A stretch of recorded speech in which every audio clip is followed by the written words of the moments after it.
So this is my DJI Air 3S review, including an unboxing, first flight, and the much expected night flight.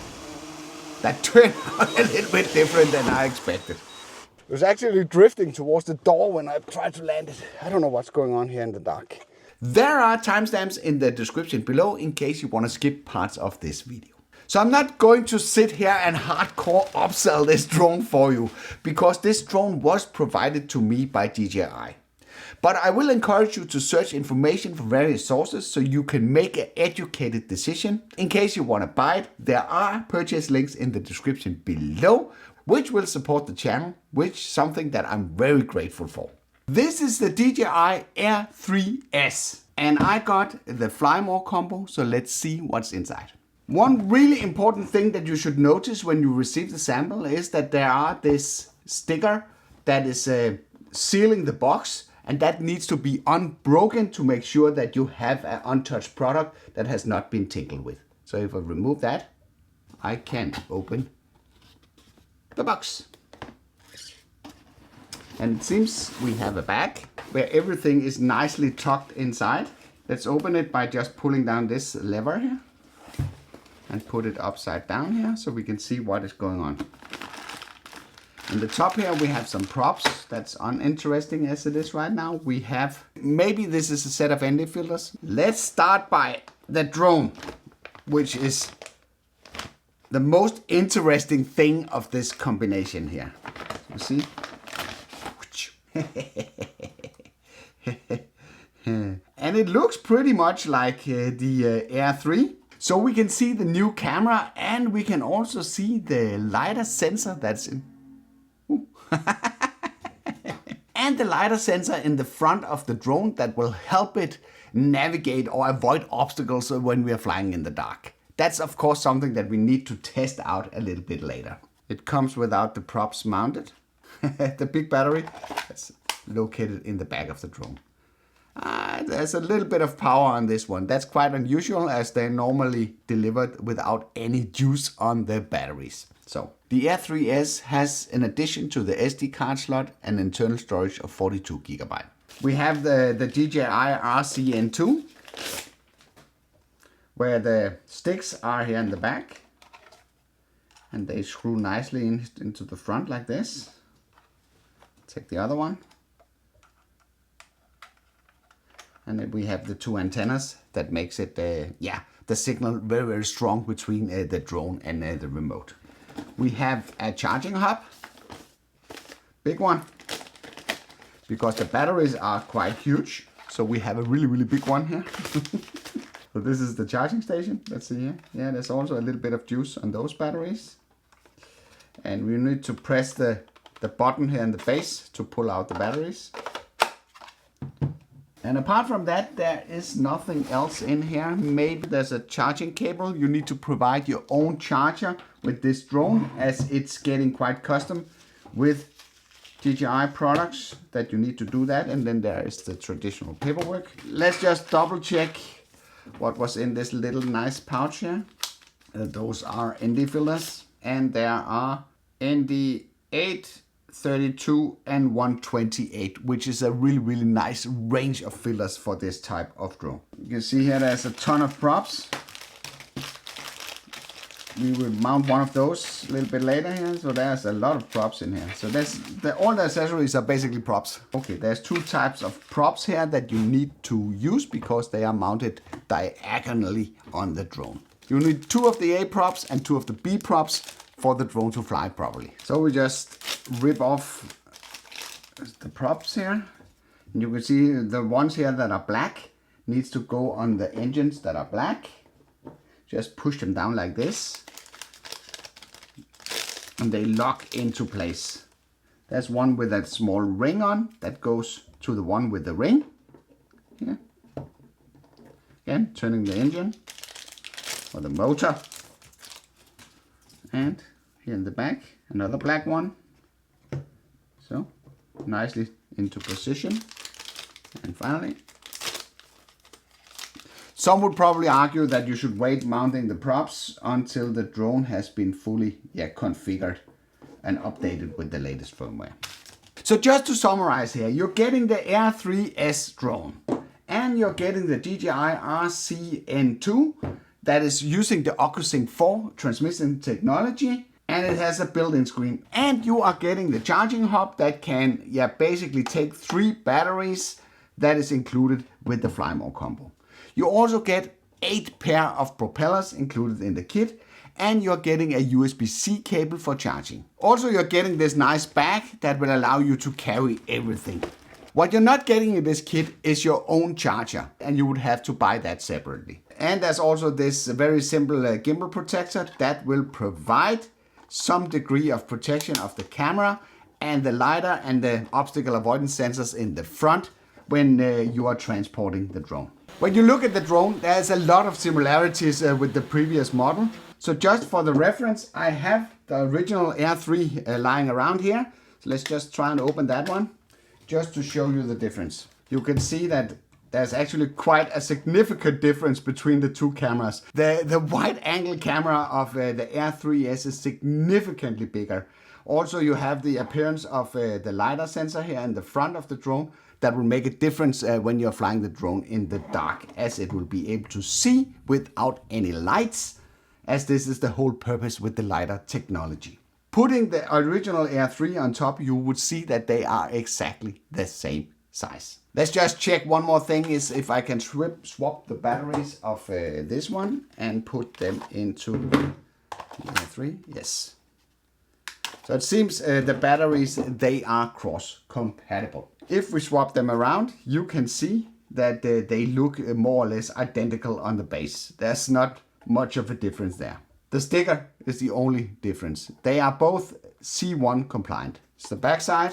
See, they're also identical.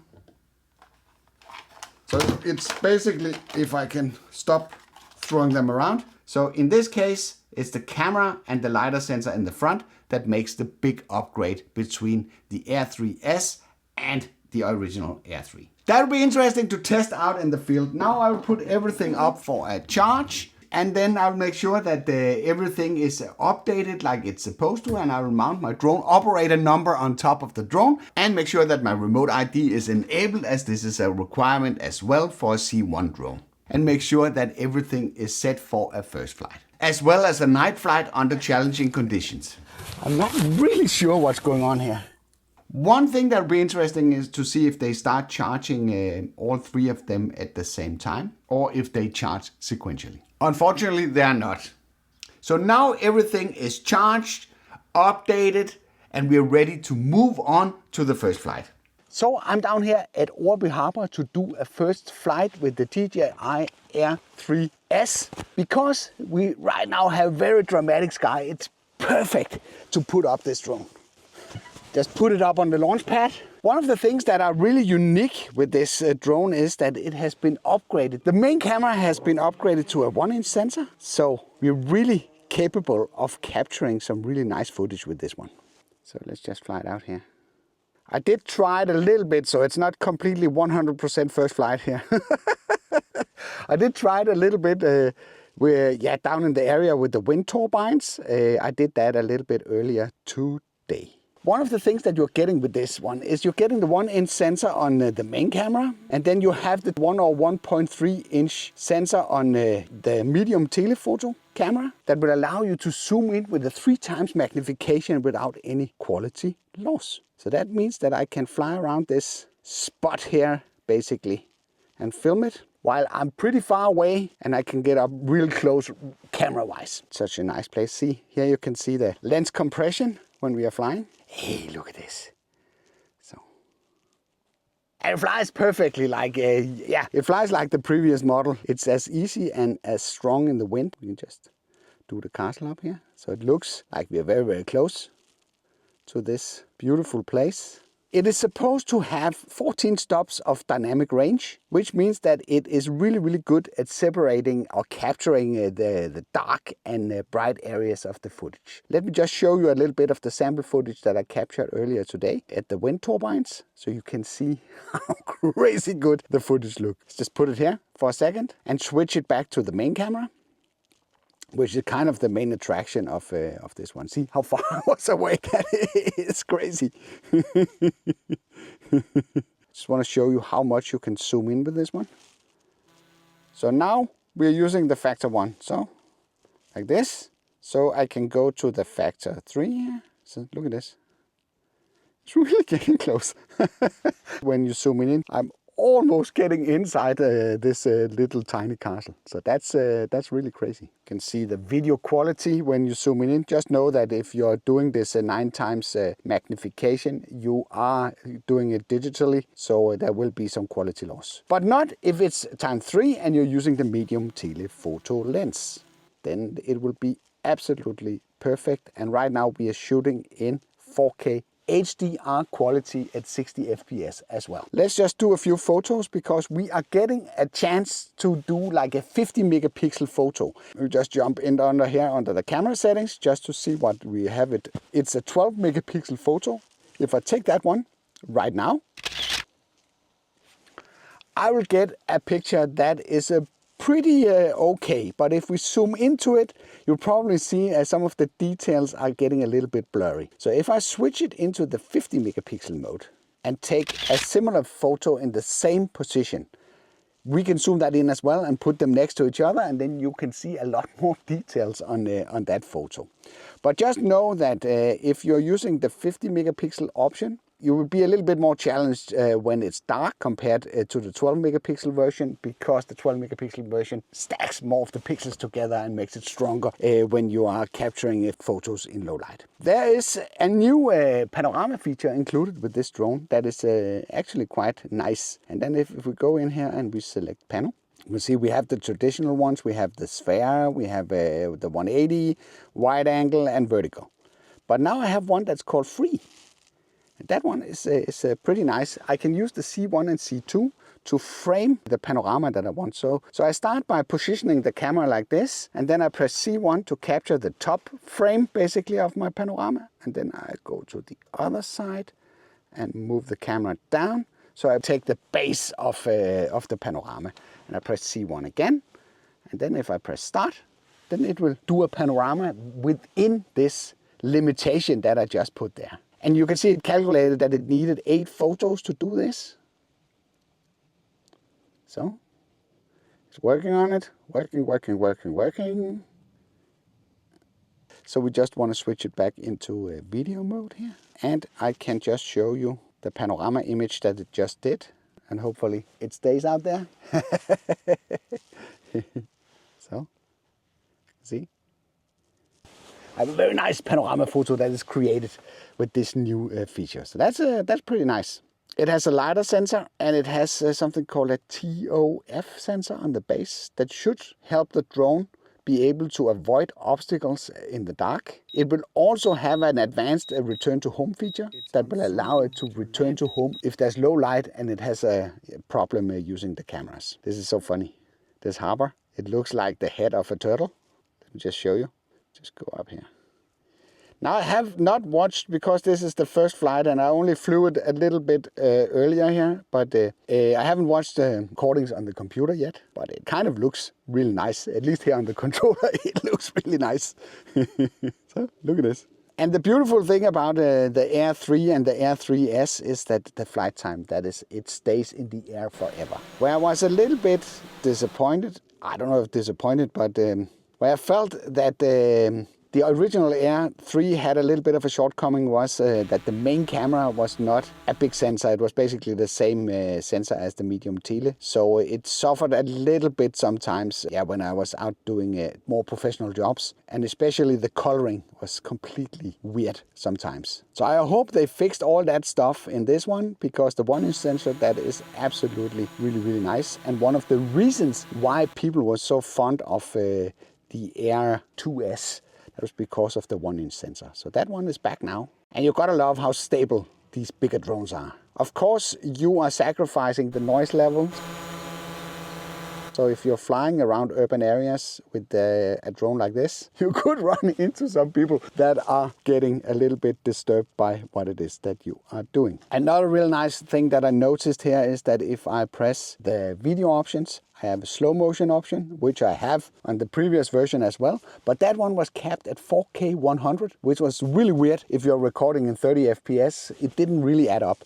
But now you have 120 FPS slow motion capabilities in 4K with this drone. And if you need it even slower than that, you can bump it to 1080p, and then you have 240p available. And that adds really nicely to the equation.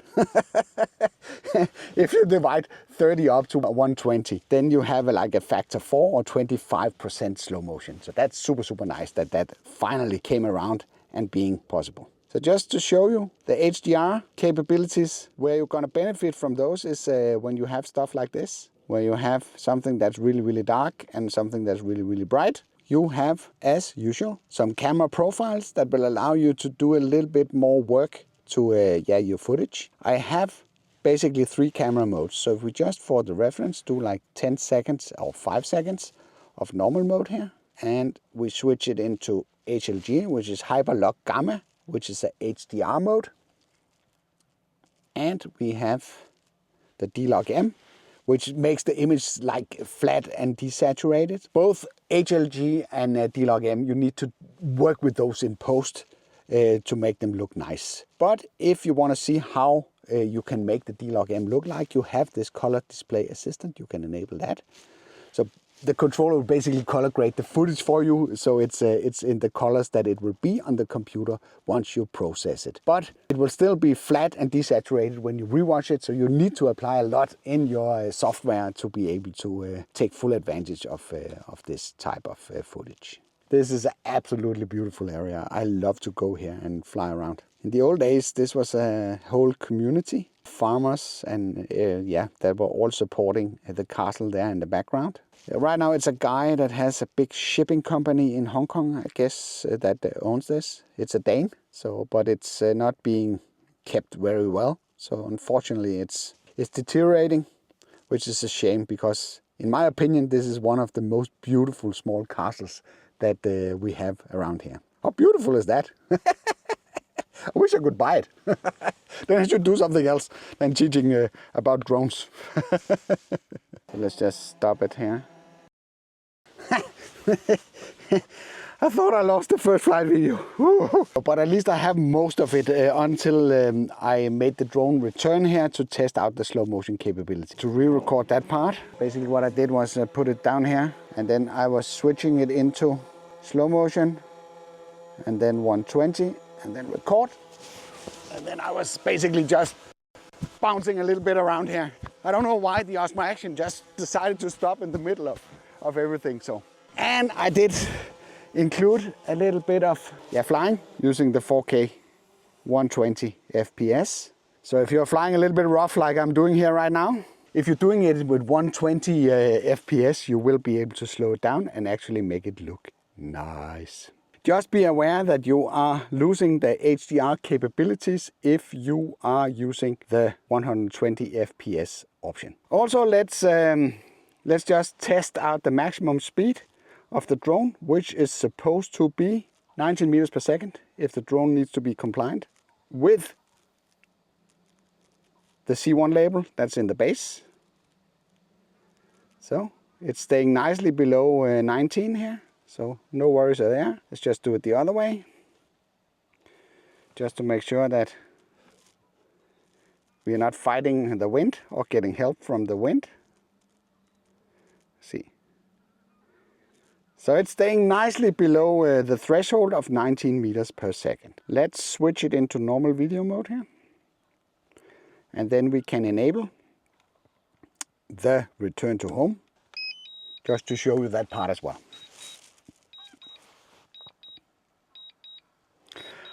I tried it a little bit earlier, that it's refusing to land on the roof. It's actually pretty precise, but it stops around, I don't know, half a meter above the roof. And then it's just hovering there. And it's saying that it's unsuitable to land on, I don't know what route this is. So That's interesting. So let's see. It goes, yeah. So now it's centered itself, and then it goes down, and then it stops saying, "No, I can't do it. I can't do it. I won't do it. I won't do it. I won't do it. But then I force you to do it." So it came down pretty precisely on the roof. So that's absolutely no worries there. All right, that's good. So we have the first flight in the house, and it has been an absolute pleasure operating this drone. I managed to do it without being busted flying this drone. It's a little bit easier with the Air 3S because if it's airborne, nobody can really tell the difference if it's the original Air 3 or if it's the Air 3S. So that part is significantly easier to handle than with some of the other drones that I have been running into problems with. As you know by now, the drone is capable of seeing in the dark. And this is of course something that we need to try out. So let's jump outside the city and see how that goes. So I'm outside the city and I brought the Air 3S because we're gonna test the night capabilities of this drone. And to make it perfectly legal here in the dark, I've mounted a flashing LED on one of the rear arms, which is what it's supposed to have. So it's visible from all angles when we are flying it in the dark. This drone, one of the key selling points are with the LiDAR sensor in the front of the drone and these TOF infrared sensors in the base. It should basically be able to do obstacle avoidance when it's flying in the dark. That in combination with the 1-inch sensor should improve the low light capabilities of the drone. Let's get it airborne and see how good it actually works. In the end, we will test the return to home feature just to see if the claimed return path is something that is capable for this drone to do when it's pitch black outside. Let's put it on the launch pad. Yeah. It's a little bit windy. It says no satellites. We'll just wait a second here just to see what's going on. So now we need a compass calibration. That's a long time since we had one of those. So we managed to calibrate the compass here. Ambient light too low, vision and obstacle sensing unavailable. Fly with caution. Whoa. What the fuck is going on?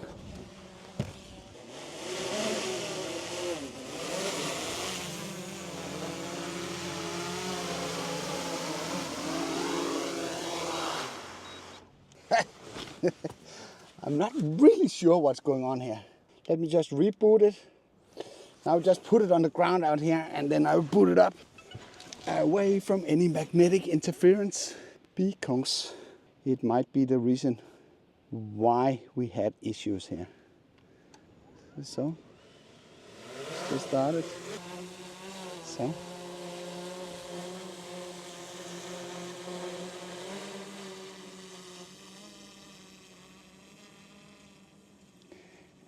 And because we have low light scenario here, it's actually not very ideal to use 60 FPS. So I think what we would do now is we would just go down and use 30 instead, because we need all the light that we can get when we are flying around testing this. But it seems there's not many issues.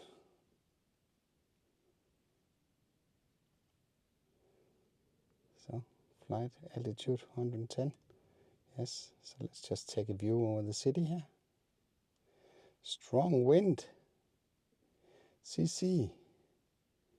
So this is night footage in the standard profile. See, I'm located over here. I can.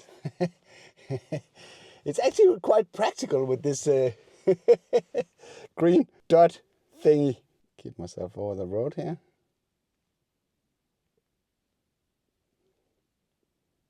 See if there's ambient light, something from artificial light or so.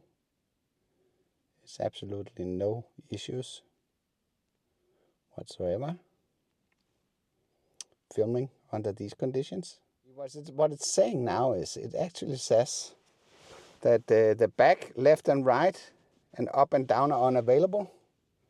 So it's basically only the LiDAR sensor that will save the drone now if it hits something. So it has this LiDAR sensor system in the front that uses laser, that doesn't care about if it's bright or if it's dark outside. So that will work under all circumstances. The bottom sensors, they are using infrared, but I guess they need to be closer to the ground to work. It is actually a little bit windy here. I'm surprised that it's being tossed around so much. See the reflectors? that's the LED from the drone that is being reflected. So let's just see. Let's just move it over here. See if the sensors are actually detecting something. The LiDAR system? No.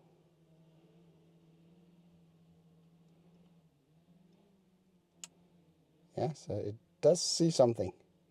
You can see the arc on the top of the screen. Hello. Let's just check what the control says. Safety. Yeah, it just says brake, so that's fine. Fly it towards the car and see if it stops. See, yeah, it stops. It detects the car. But of course, it's a little bit annoying that we have this. We need to test it at something else. Then I'll step out and see if it actually detects me.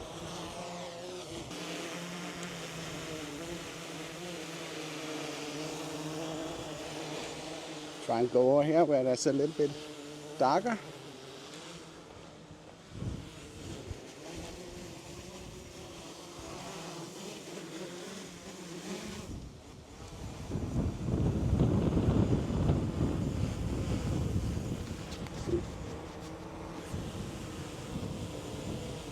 Even though I'm standing here in the dark, going over here, maybe I can turn off the auxiliary light. Auxiliary lights off. So now the lights are completely off and the drone is flexing around here. You can see that it detects me. Does not see anything from behind, but it does detect me here in the front with the LiDAR sensor. This is we still have a little bit of audio. No, it's frozen. God damn it, Alexis, it's frozen. Then it's recording on this one. I'm really not a big fan of the Osmo Action 4 and this combination. This is bollocks. So now we ended up messing around with a lot of other stuff than was the sole purpose of this. We should have tested the return to home capability, so that is what we're going to do next in low light. Sorry about the flying. Maybe that's not the most beautiful flying that you've ever seen. Oh, yeah, no. Got to turn on the camera. Okay, so what happened here right before was that the Osmo Action threw the connection because I was messing around testing if the sensors were actually working or not. So right now I've flown the drone out here next to a building here. It's roughly 290 meters away and I can just see it over there. It helps tremendously that you have this flashing LED to see it in the sky. There's no doubt about that. So I'll put the drone out here somewhere, close to the road, and then we will hit the return to home feature here. So, now it's doing something. Some augmented reality.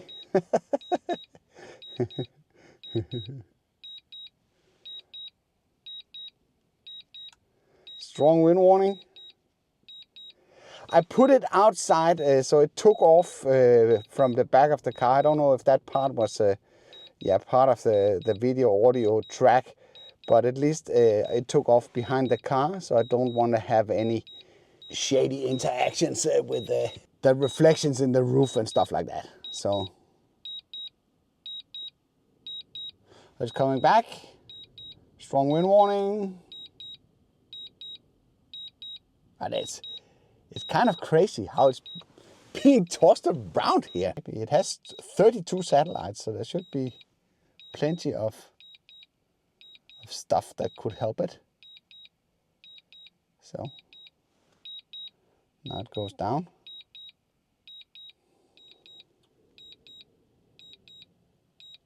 So let me know what you think about the night footage quality.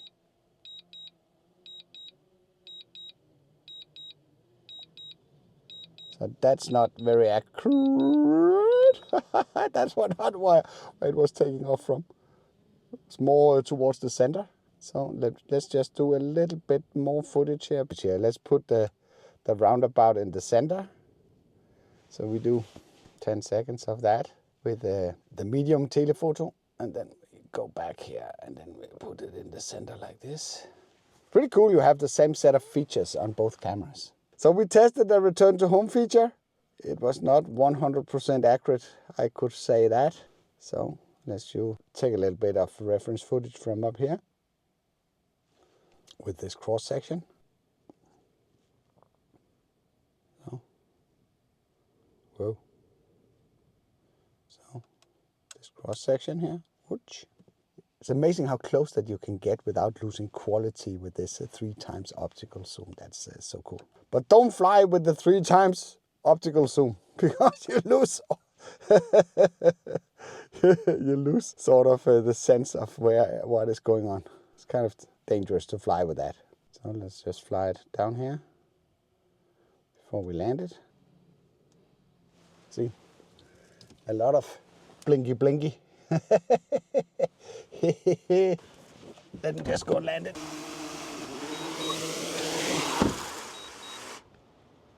Okay.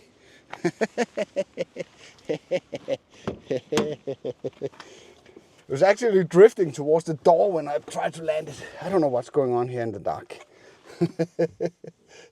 Mystery in the dark. But I was fast. I managed to close the door before anything happened, because otherwise, if I hadn't done that, I would say it would have required a new set of props. Let's just see something, because I didn't notice that while it was airborne. Ah, that's actually interesting. That's interesting. You see, it's recording. And these are actually blinking. So that basically means that I don't need this. Oh, where did it go? I don't need this. I don't need this extra LED. That was the issue with the other drones. That was when you press the start record button. The lights were basically turning off, and they are not turning off. So that's nice. That's a huge improvement. So I don't need to carry this one with me next time that I go out flying in the dark. So that's really positive. And they are visible from downside. Yeah, they are. So that's pretty nice. Okay. So these were the videos that I've made so far with the DJI Air 3S. What do you think about this drone? Is this something that you want to upgrade for? Then let me know in the comments below. In case you're watching this video a little bit down the line, I might have added some extra material to the playlist of videos that I've made around the Air 3S, and you'll be able to access that playlist through this card. I hope you liked this video. If you did, then feel free to give it a like. If you didn't like it, feel free to press the dislike button twice. Thank you for watching, and I'll be seeing you on the next one.